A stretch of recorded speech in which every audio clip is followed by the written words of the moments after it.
Hello guys, so kakagising ko lang. Gabi na pala ako nagising.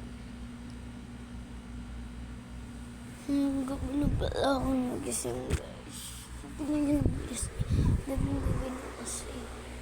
Gabi na talaga siya. Wait. Hindi nyo na kasi nakikita kasi nasa loob ako ng kwarto. Gabi na guys.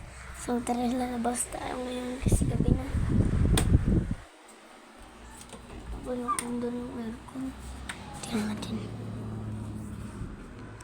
Sala na tayo. Like ko naman natin pa ako.